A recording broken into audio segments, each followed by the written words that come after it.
Okay.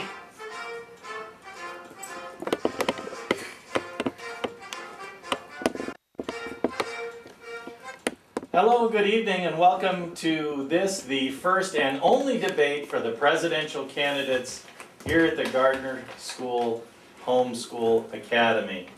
Tonight we have Teresa, Mary, Robert, and Caroline Gardner, who are all going to participate in this debate. I will be your moderator, Pip Daddy Gardner, and tonight I will be asking a series of questions. Each candidate will have their opportunity to respond. If other candidates want to participate in the question, they'll be welcome to do so. I will control the time, and none of the candidates have seen the questions prior to the debate. By luck of a coin toss, Teresa Gardner has won the opportunity to go first, and I'll just remind the candidates you'll all be given an opportunity at the end for some closing statements. So our first question is for Teresa. Teresa, in a recent speech that you gave in positioning yourself to be the next president of the United States, you said that a good leader possesses qualities of solid leadership, honesty, kindness, respectfulness, and being brave. And you said that a good, solid candidate needs to work to earn trust, because once trust is lost, it's very hard to get back. I was wondering if you could share some of your thoughts in coming up with such a bold and good, honest description of what a leader is. Where did you get your inspiration? Well, some inspiration I got was from my parents. Because, if my parents weren't brave, like saying, because if your parents freak out, then you can start freaking out. But I get that from my parents because they're courageous, they're brave, they're trustworthy most of the time. No, I'm just kidding. And, they're good leaders. They show me good leadership skills for the future lifetime when I go out into the real world, or just a future when I just go out in general. And other leaders, I guess, maybe from my older peers of brothers and sisters, teachers, just teachers for music lessons maybe, or school. And so, yes, I came up with those from watching them, and what I also want to know that the leader possesses, so I feel secure in maybe learning things from them, or if there was anything, emergency going on with them, that I would feel safe and secure knowing that their characteristics and capabilities were top-notch, and leadership, yeah, they were there. So as being the next president of the United States, you recognize these qualities and characteristics are really, really important. Do you feel that you possess them yourself? Yeah, some of them, because as you know, I'm about to turn 13, but I'm very young still. I'm not sure. Well, I don't think it's any secret that we happen to know you, and we do think you're honest and kind. Not fully developed, I should say. And those are things that you'll continue to develop in time as president, then? Yes, I'm working on them. Very good, very good. Thank you very much. Would anybody like to comment on that question? Do you agree or disagree that those are the qualities of a president? And if you don't feel so, share with us what you think might be some other qualities of being a president. Robert, why don't we start with you? I agree. Very good. Does anybody else have any comments they'd like to add? Then I'll move on to my second question. Mary Gardner, in your speech, you talked about the value of having pets and how important dogs and cats and other domestic animals can be for people as pets. But then you also recognized wild animals and differentiated wild animals from domestic animals, and how those animals are literally running for their lives from hunters. Hunters want them maybe but for food, but more importantly, you felt that hunters were hunting for trophies, for coats. Do you have, in your own words, some thoughts that you would bring as president to help control this kind of an environment, or any experiences that you had that led you to make you demonstrate that this was such an important issue for you? Well, every day you hear that animals are dying. Some people just do it as a sport. Some people do it for fun, just killing for fun. But if you think about it, we could just relate to them as people. You want to go around killing everyone you see because you want to have them as a trophy. It wouldn't be that satisfying. But it's just the same thing with animals. If we were an animal, we wouldn't want to be running all day, trying to hide from hunters, or be worried to get from our nest or something, because you're scared to be killed or shot by other people. And people are just, some people I understand, I shoot them because they're the only food they can find, as I said in my speech. But others can shoot, as I said, if you are endangered from them. That is also understandable, because some people, like for instance a bear, if you're attacked by a bear, you might want to kill it just to be saved your life. And that's understandable, and I will allow that as long as people aren't lying about it, like saying, oh my gosh, this fish or something just happened to come in and attack me, so I shot it. And happened just to eat it for my dinner last night. So I would be careful. I wouldn't want it to be happening every day, because there's not that much attacks, but there's more attacks just for a trophy, like you said, or like to show off something, as like that I just killed this for, just to show off to someone else that I'm better than them. Thank you, Mary. And you said you did agree with Teresa that one of the key characteristics of being president is to be, in fact, brave. Do you feel that you would have to demonstrate bravery in going against the hunter on this issue, or actually going with the wild animals and supporting their freedom? Well, I'll probably go with the wild animals, but I know most people, like I said, like to hunt because it's their lives. And some people hunt as a sport, and some people shoot birds as a sport. And there's many sports on it, actually. And so I could see why some people might be frustrated, because it might be taken away, just like taking away someone's maybe music talents or something. But if you really think about it, you're killing animals as a hobby, and it's just like killing people as a hobby every day. It's not the best thing to be doing in your time. It's better to be social or to find a different thing that you would enjoy that doesn't have involved violence, even though it might just be an animal. This was an important issue for many of the candidates. And Teresa, I wonder if I could go to you for a moment. One of the things that you recognized also in one of your recent speeches is that we need strict laws for animals. We need to make sure that our domestic animals get a chance to go outside every day, that our domestic animals have plenty of food and water. But you take you also take a strong stance on this issue that there should be no hunting except for food and for warmth. I'm curious how it was that both of you were so strongly informed on this issue, and how would you enforce making sure that people with pets did take their animals out at least once a day and were giving them enough food and water? Well, I just think that they should just just take them out, just because it's kind of like the animal abuse. I just don't think that's very right, because they're animals and stuff, and they should.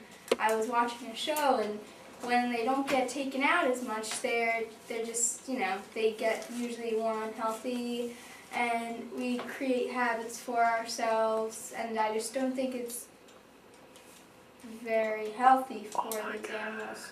And I just think there's been a lot of animal abuse, and it's just becoming part of life. It's not that big a deal and stuff, but I just think we should be more aware of it. Mm-hmm.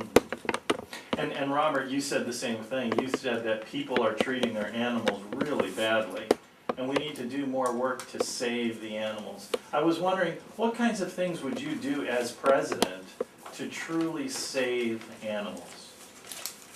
Well, that's kind of a hard question because you don't know what some people are going to do. They could be doing something crazy or something you really think that's bad, but lots of people you know that do it. So what I would do is I would have some kind of have them kind of like a pet license. So they would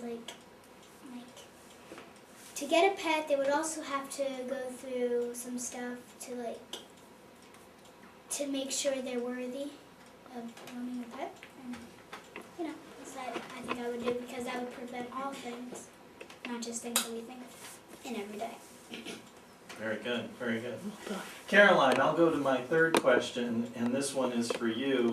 You talked about the importance of taking care of poor people, and you recognize that there were a lot of poor people and the fact that they have no money, they don't get anything, and many of them have trouble being able to see and find their way through society. You suggested that as president, not only would you, but you felt all people should give them things for free. I was thinking, how as president would you be able to encourage people to give things for free to the poor? What would be some great ways to give away things to the poor in different places, in different food places and clothing places? How would you do that? Well, that's kind of medium because, I would just give them what they ask for. I would show them where it is. I would help them every single day. I would just tell them where they live, and but they might say they live on the streets because they're poor. But I'll just go over there every single day and I'll help them. Would you invite them to come to your house too if they needed things?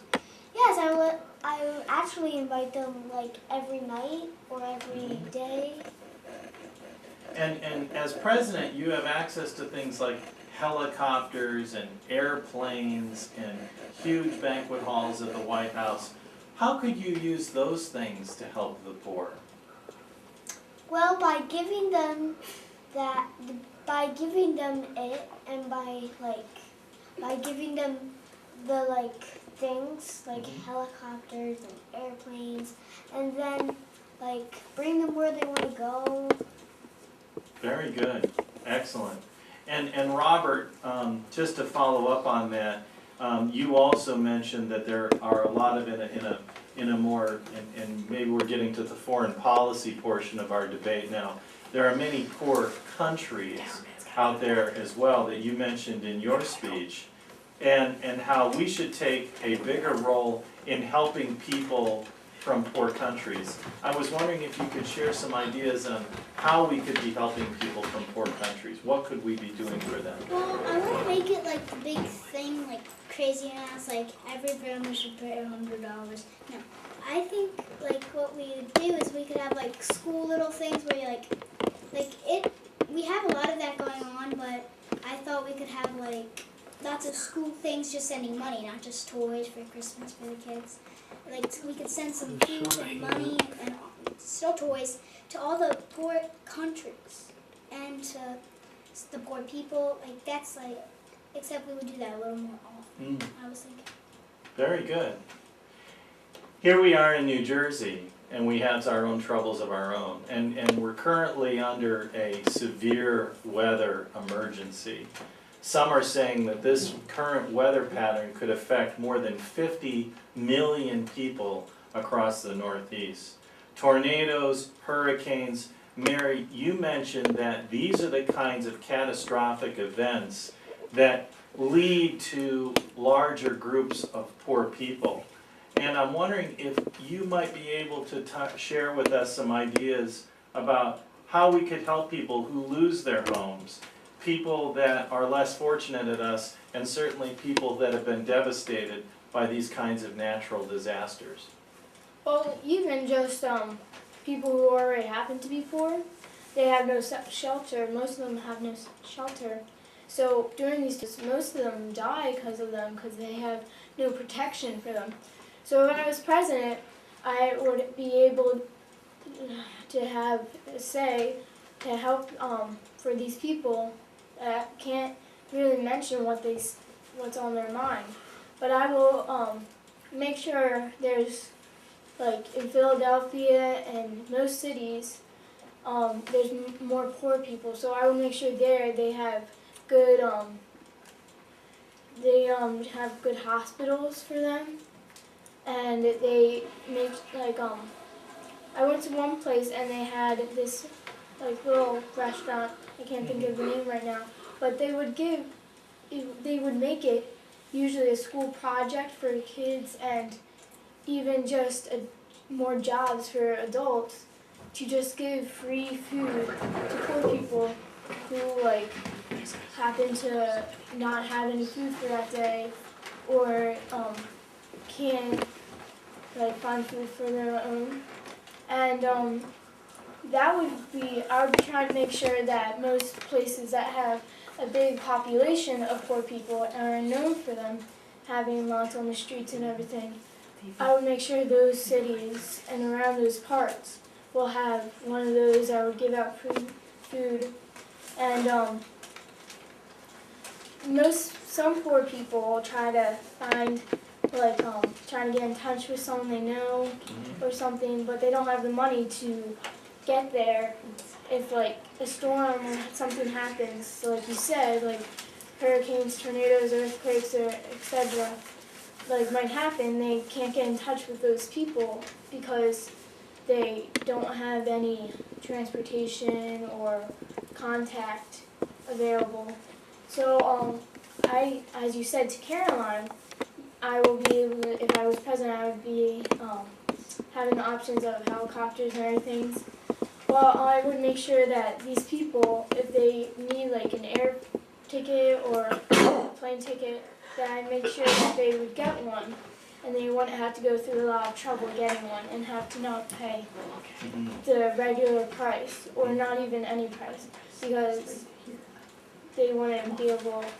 They're just more people are dying because they're not getting help. Very good. And Teresa, in your speech, you also touched on this issue as well, recognizing that there are just too many hungry people in our country today. And as president, you wanted to pass a hunger law, and the hunger law would guarantee 2 square meals a day for everyone in America. And I'm wondering if you could give some thought into sharing with us how you would accomplish that. What institutions would you enlist? What partnerships would you develop with what kinds of organizations to make sure that those who needed it would be able to get 2 square meals a day? Well, I think the Red Cross Association is a very good example that it is possible to bring in another association that I thought of just as an association maybe to do with natural disasters or general poor people. I know they have poor houses and things, but this would be a more substantial organization built on volunteers, but on, big donations like the Red Cross does, has huge donations because it's been around since a very, very, very long time. And it's still around today, and it's very helpful with the natural disasters going on today. And when it's needed, it's always there providing much, much help. And this organization would help with the hunger and the hungry or homeless people or become homeless in the natural disasters. They would replenish with food. They would maybe help build a house. That would just be voluntary people, not getting paid, but having a very substantial organization with very high donations, so they would be able to fix up things and get those 2 square meals. Excellent, excellent. Robert, I'm going to move to you for my next question. In your speech, you talked about the challenges of smoking and young people who are smoking. In fact, you said that people should not be allowed to smoke until they're 21 years old. And that there were challenges with young people smoking and not even telling their parents about it. I'm wondering, how could you, as president, spend time with young people to encourage them not to smoke or to find even something better to do with their time? Well, I was reading this book about kids who did smoke, and like it was just boggled me because it's crazy. So I thought to myself, this is not good at all. So I was thinking, if I was president, I could well, you never know if a kid's smoking.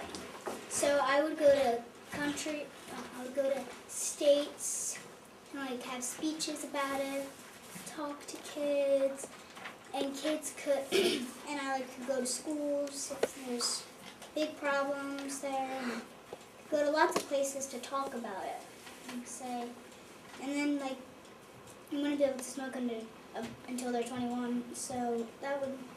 And, I mean, it's pretty bad just to see anyone smoking, even if they're 50 or 12. It's just not good. So I would prevent that definitely. Very good. And Caroline, you also raised this as an issue in your speech, and one that you wanted to spend time on as president. In fact, you said that we should not give any money to kids because they're going to take that money and buy cigarettes with that money. And I'm wondering if, where would you spend your time in encouraging kids not to smoke? And are there certain situations where you think kids could get some money if they prove in some way that they weren't going to buy cigarettes with the money? Is there anything that you think you could do Like to help to smoke? to help them not smoke? Well, yeah. Well, there is a better way of just having the homeschool and let them stay home all day. And also you can just give, or you can be the teacher of them at like Atlantic Avenue or other schools. And right after school, we just take them home. That's a good idea. Very, very good. I have one last question for this evening, and then we'll move into our closing statements. You've all done very, very well. Mary, this question goes to you. You said in a recent speech that while it's important to be considerate of how much time we're spending watching TV, you felt very strongly that as president, first of all, the government should not dictate how much time people should spend watching TV.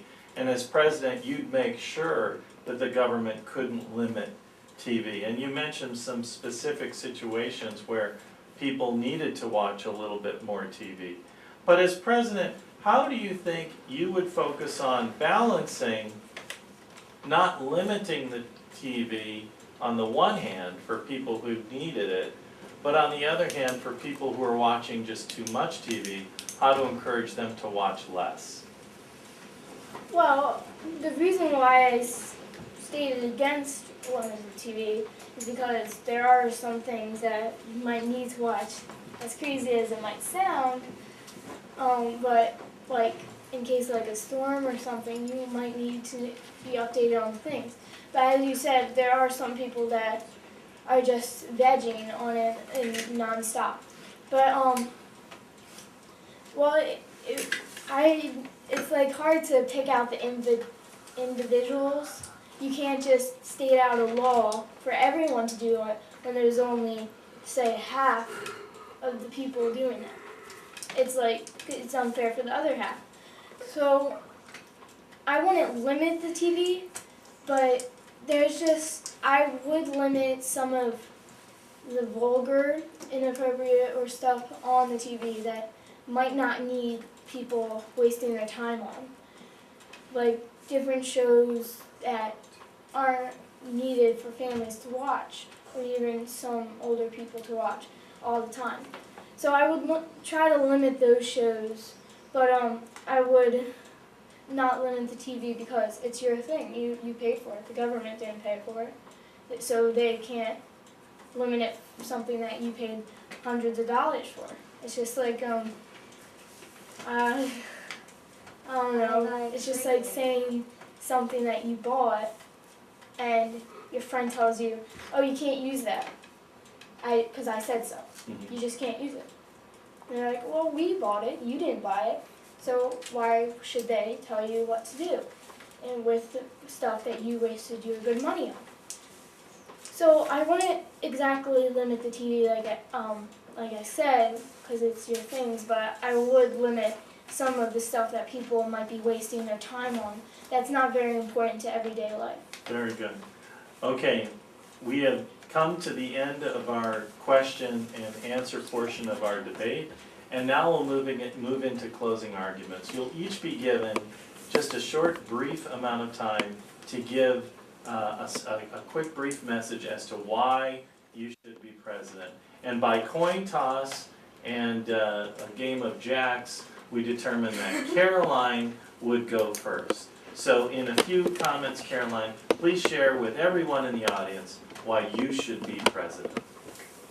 Well, because some presidents don't really know what to do, but I know some important stuff, and maybe they know other important stuff. But I want to share my important stuff, but then their important stuff too. So I'll just say everything all together. Very good. And Robert? Well, I strongly stand on making America the best it can be.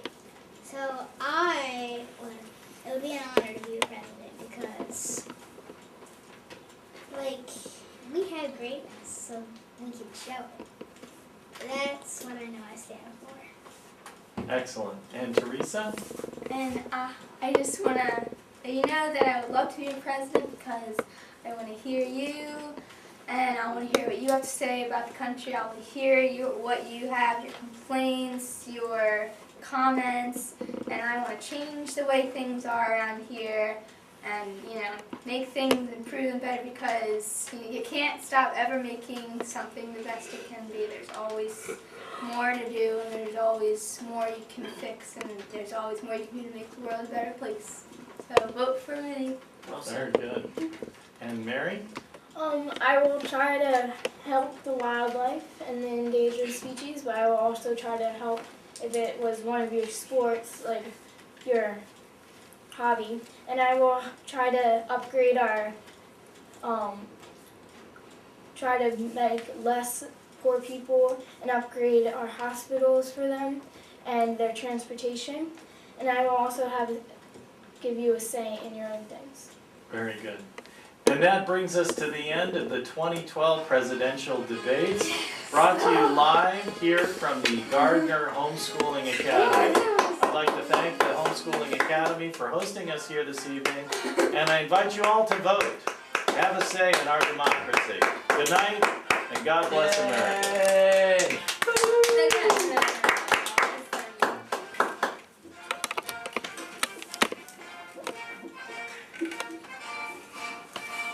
They're still in the air. Shake hands. Bring out the families.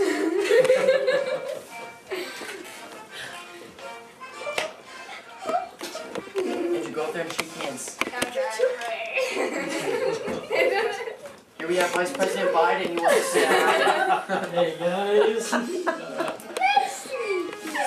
No, not you. Thank you, Andrew. All right, shake their hands again. Oh. All right, this is presidential candidate Mitt Romney.